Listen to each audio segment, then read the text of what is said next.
Vaig a fer... Anem dur pel cel.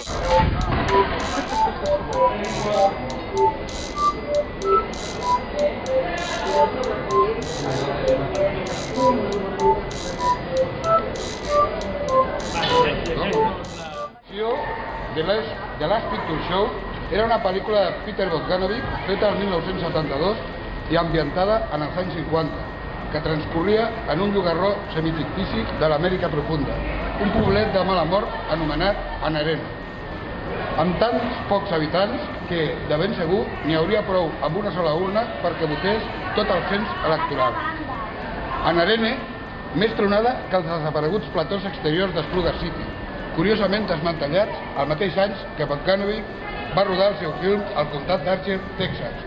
Anarene, un indret fantasmal amb dues tiberes de façanes a banda i banda d'una carretera polsegosa, un microcosmos d'ensopiment rural on mai no passa res, on els únics al·licents de les seves vides empantanegades es concentren al voltant d'una bencinera, una cafeteria, un saló de billar i un cinema a punt de tancar. Quan Sam el lleó, el propietari de tot plegat, la Vini, s'haurà acabat el bròquil. Per què recordem avui a Anarene, aquell punt de bon al vell lluit de los Reis, per comptes de parlar de Badalona, la tercera ciutat més poblada de Catalunya, a 2 anys vista que n'esdevingui la capital cultural? Quin sentit té comparar Anarene amb Badalona? Potser el que no té sentit és que tingui sentit, com les paradoxes d'una cosa. Per exemple, quan finalitzin els passos del 2010, només faltarien uns mesos perquè el cinema Picarol, el que en aquestes vigílies de Nadal li cantem al Gori Gori, celebrés el seu centenari.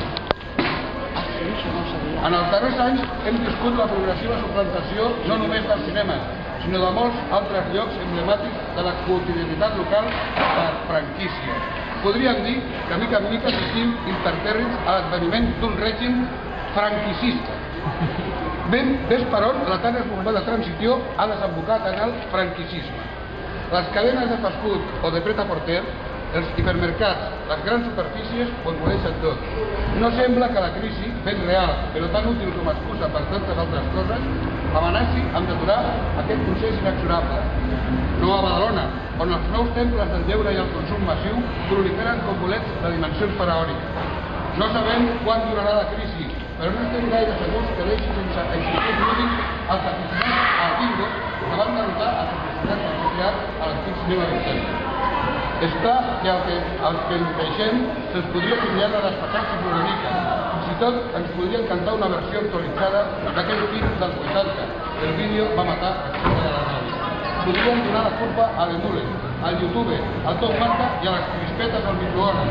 Però si el problema és la manca de públic, com s'entén que som 13 hores en un megacomplex comercial i esportiu nou de Trinca? És ben curiosa aquesta relació, tenint en compte que fins ara ha estat el Picarol i posaran un gimnàs. No deixa de ser una acrobàcia conceptual, aquesta deriva de la cultura al culturisme.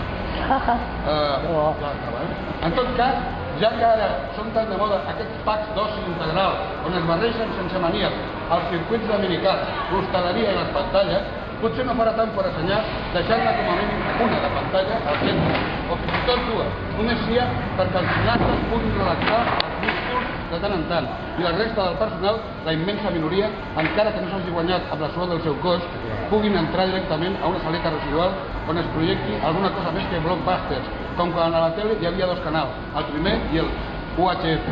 I si no pot ser el Picarol, per què no el Verbena? Les autoritats pretexten que no hi ha alternatives viables, perquè no paga la pena fer cap despesa quan a 10 minuts tenim tota l'oferta barcelonina. Aquest argument grinyola per tots cantons, sobretot si pensem en una sèrie d'obres que no es van acollir al mateix pretext. Per què i per a qui van fer un port si n'hi ha un de ben gros a Barcelona? Per què seguim sent un municipi? Per què volem una ciutat si a 9 quilòmetres en tenim una altra de calibre superior?